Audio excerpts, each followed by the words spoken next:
بسم الله الرحمن الرحيم. وبه نستعين. والحمد لله الذي هدانا لهذا وما كنا لنهتدي لولا أن هدانا الله. في آية في القرآن في سورة الأنبياء بتقول: وكم قصمنا من قرية كانت ظالمة وأنشأنا بعدها قوما آخرين. وكم قصمنا من قرية كانت ظالمة وأنشأنا بعدها قوما آخرين. ربنا في الآية دي طبعا كل شيء فيه هنشوف يعني في حاجة اسمها القضاء والقدر، في الحظ ده ما بنعترفش بيه، القضاء والقدر والحظ وعبث الأقدار، ده كله الحاجات دي كلها اللي أنا قلتها بتتعلق بيه المجتمع المصري اللي هنشوف نحلله منذ فجر التاريخ ومنذ عهد الفراعنة إلى الآن. القضاء والقدر والحظ وعبث الأقدار وإرادة الله فوق كل شيء. ربنا بيقول: ويمكرون ويمكر الله والله خير الماكرين. يعني المجتمع المصري منذ فجر التاريخ في أطراف كتير جدا، أطراف كتير، ديانات كتير، ملل كتير، لغات كتيرة توسط العالم، مطمع للغزاة. ده كله جعل مصر إن ربنا سماها الكنانة، ومعنى الكنانة إن هي حاجة شيء مفضلة عند الله سبحانه وتعالى. هنشوف في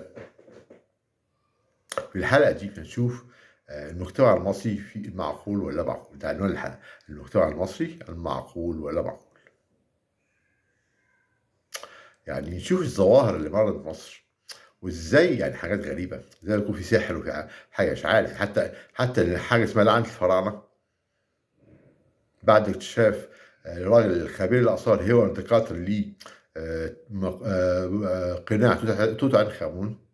كل اللي شاركوا في الحفر ماتوا، وهو نفسه هيوارد كارتر ده اللي اكتشف المقبرة دي مات بعدها بسنين، وإن هو نشر حاجة اسمها لعنة الفراعنة. برضه نشوف في الحلقة دي إن شاء الله هنشوف مصر برضه في مسألة المعقول ولا معقول في المجتمع المصري، وإزاي ربنا خص مصر بيه شوية حاجات الناس بيقولوا إنها ده يعني ابتلاء من ربنا، وناس بيقولوا ده حب من ربنا لمصر. هنشوف ده كله في هذه الحلقة: المعقول ولا معقول في المجتمع المصري. هنشوف برضه حاجة اسمها عبث الأقدار. ده بقى يعني عبث الأقدار أو سخرية الأقدار بتتجلى في المجتمع المصري في حاجات معينة، مجموعة حاجات معينة زي ما قلنا عن الفراعنة. شوف بقى عبث الأقدار وسخرية الأقدار في موضوع المجتمع المصري في إطار من إرادة الله. عبث الأقدار هنشوف إن محمد علي الراجل اللي حكم مصر سنة 1805، الراجل صاحب النهضة العظيمة في مصر، ويكفي إن هو عمل كون جيش قوي من خلاله ابن إبراهيم قام بغزوات في الشرق والغرب.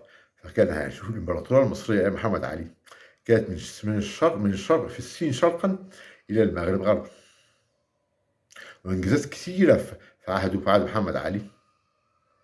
يعني ده شيء الراجل ده يعني برضه يعني يعتبر ليه ايادي بيضاء على مصر. وشوف بقى مساله سخريه الاقدار في موضوع محمد علي، سخريه الاقدار او عبث الاقدار. هنلاقي محمد علي اللي احنا بنقول ان هو اعظم، يعني في ناس بيعتبروه اعظم واحد ما حكم مصر وصاحب نهضه كبيره في وقته. شوف عبث الاقدار او الشيء الغريب ان محمد علي ده مش مصري، ألبانيا دي دولة في أوروبا فيها أغلبية مسلمة وهكذا وهكذا. فنجد إن عبث الأقدار وسخرية الأقدار إن محمد علي مش مصري، لكنه ذكاء ودهاء وتقربوا إلى رجال الدين، وعارف إن من أين تؤكل الكتف. كان تاجن داهية، كان راجل يعني عظيم في سلوك وعظيم ليه أيادي بيضاء على الشعب المصري والمجتمع المصري. وبعديه بقى نشوف مسألة برضه عبث الأقدار أو سخرية الأقدار في رجل صح اللي هو يعني راجل البعض بيعتبروا إن هو يعني داهية، وإن هو ذو حنكة. هو رئيس السادات، الرئيس السادات. هنشوف عبث الأقدار فيما يتعلق بالرئيس محمد أنور السادات. السادات هنقول حاجة معينة، معلش آسف في الإطالة. هنشوف هنقول حاجة معينة. إحنا عارفين عبد الناصر في عهده اللي هو قبل السادات نكل بالشيوعيين، نكل بالإخوان، نكل بالإسلاميين. ده مالناش دعوة بيه.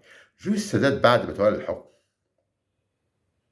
كان داهية ورا الخبير في السياسة يعني بشهادة المجتمع الدولي والأغراب قبل الأقرباء. هنشوف ازاي سخرية الأقدار في حياة هذا الرجل. زي ما قلت السادات كان مكار جدا، ويعني فعمل حاجة معينة إن هو عشان يضرب الشيوعيين، فقام طلع الإسلاميين من السجن، جماعة الجهاد، جماعات كتيرة طلعوها من السجن لسبب إيه؟ إن هو عايز يدي حرية ويبقى في رأي والرأي الآخر. تاني حاجة إن هو يضرب الشيوعيين. عقل جميل وده كله كويس. شوف بس سخرية الأقدار في مسألة السادات. إحنا قلنا السادات طلع الإسلاميين من السجن واداهم الحرية، بل وكمان عمل لهم حزب. ده شيء ما اتحققش يعني ما حدش عمل لا في عهد محمد علي ولا في عهد الملك ولا في عهد عبد الناصر. طلع الإسلاميين من السجن. عبث الأقدار إنه نفس الناس اللي طلعهم من السجن الإسلاميين عشان يكونوا قوة مجابهة للتيارات التانية الشيوعية وكذا وكذا، هم نفسهم اللي غادروا بيه وقاموا باغتياله في الحادث المصري الشهير. هي عبث الأقدار وسخرية الأقدار. خير اللي بتعمل إن شاء الله تعمل. يعني ده برضه ده شوف. ويعني نيجي بقى المجتمع المصري في مسألة السلوك والأخلاق وعلاقته بالمعقول واللا معقول في المجتمع المصري. هنشوف من ناحية السلوك والأخلاق. أم كلثوم كوكب الشرق وموسيقار الأجيال عبد الوهاب دول مع احترامنا ليهم وإنهم ناس ثروة قومية، لكنهم وقعوا في فخ. هو فخ المجاملة وفخ النفاق للأسف. هنشوف ليه. عبد الوهاب ساعة ما كان الملك قبل ثورة 52 كان الملك بيحبه، وفعلا في عيد الفن كان بيغني على طول، وكان بيغني للملك. ولا ننسى أغنية في عيد الفن بيقول الملك فاروق: أنت حامل البلاد وحارسها ورضوانها. بيغني الملك فاروق. ده معناه إن هو مؤمن بالنظام الملكي وكل شيء يعني. برضو نشوف بعد الثورة 52 واحنا عارفين ان النظام عبد الناصر والملك على النقيض تماما، على النقيض تماما. كنت ارجو ان يقع عبد الوهاب وام كلثوم هذا فخ النفاق، لان عبد الوهاب بعد الثوره غنى لعبد الناصر،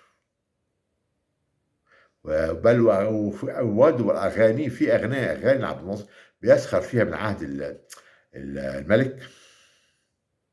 يعني شوف الاغنيه اللي بيقولها، كلمات الاغنيه اللي في عهد عبد الناصر بتقول ايه: يا بايدينا السمرة يدوبنا جبال وصخور، يا بايدينا الحر هدينا عروش وقصور. يعني هو يعني وبينتقد الرجعيه، يقول لا رجعيه وكذا وكذا على الملك، كان رجعيه وكذا، وانت اللي مغني للملك قبليها بكام سنه. رجع بعد الثوره ب10 سنين او بعد الثوره ب10 سنين ينتقد الملك في اغانيه ويمجد عبد الناصر. ده بالنسبه لعبد الوهاب. انا مش عارف، انا عندهم ناس عظام رموز من رموز الفن، لكن ده كلهم رموز من رموز الفن. ده يقع على عاتقهم مساله انهم يكونوا محترمين، مفيش نفاق. وده شيء زله وقع فيه عبد الوهاب وام كلثوم. ام كلثوم ايضا غنت للملك قبل الثوره، رجعت بعد الثوره تغني لعبد الناصر، وده اغاني كتير عن عبد الناصر، واشهرها ابقى بعد مهزله نكسه، حداثه النكسه. ان يعني كان هو عمل تلاحي عبد الناصر، فام كلثوم قالت غنت اغنيه بتقول فيها ابقى اللي غنت للملك. بعدها بكام سنه غنت لعبد الناصر ده بعض الشيء يعني برضه أعتبره في مسألة المعقول واللا معقول في المجتمع المصري، نفاق الحكام. بنشوف برضه في العجائب اللي مرّت بمصر والغرائب، يعني في بقى طرائف وغرائب، ده كله برضه بيندرج تحت عنوان المعقول واللا معقول في المجتمع المصري. نشوف الطرائف وغرائب بالشعب المصري، يعني برضه من سنة 97 كان في الحكومة بتعمل مشروع، أظن مشروع مجاري أو مشروع نضافة، فكان في طبعًا في العمال وكل حاجة، لكن كان في وِنش أو ناش الوِنش اللي هو بيحفر في الأرض، كان في وِنش يعني بيعمل في مشاريع اقتصادية ضخمة وكده. حاجة غريبة، وإذا بينا نُفاجأ في الجرايد وفي الناس اللي بيتكلموا في كل حاجة، الوِنش اختفى، الوِنش اختفى. لا يعرفوا، والناس يعني لا هم الناس مش عارفة هل هو اتسرق، هل هو كده، ويعني حاجة يعني ده برضه حاجة بيخُص بيها الله الشعب المصري، بمسألة عبث الأقدار وسخرية الأقدار، ومسألة المعقول واللا معقول في المجتمع المصري. الونش اختفى، هتضحّك يعني برضه نشوف حاجات بالنسبة للأخلاق برضه والسلوك. طبعًا عارف سنة 92 قبل رمضان، في رمضان قبل رمضان سنة 92، آآ وتحديدًا في شهر أكتوبر، حصل حادثة أنا أعتقد إنها فريدة في التاريخ، لن تحدث ولن يحدث مثلها في التاريخ، في مسألة هتك عرض الفتاة فتاة العتبة في ميدان عام. يعني حصل إن في ميدان عام حصل هتك عرض الفتاة، يعني اغتصاب في ميدان عام لفتاة. إزاي يعني؟ يعني ده شيء غريب، وده يعني هل نصف المجتمع المصري بالحقارة أو بالحقارة للأسف؟ الناس اللي سابوا البنت دي تغتصب في ميدان عام بيتفرجوا والّا مش عارف يعني. هل نصف المجتمع المصري بالتخلُّف؟ يعني هل نصف إن هو مغضوب عليه؟ ده شيء قابل للدراسة والنقد.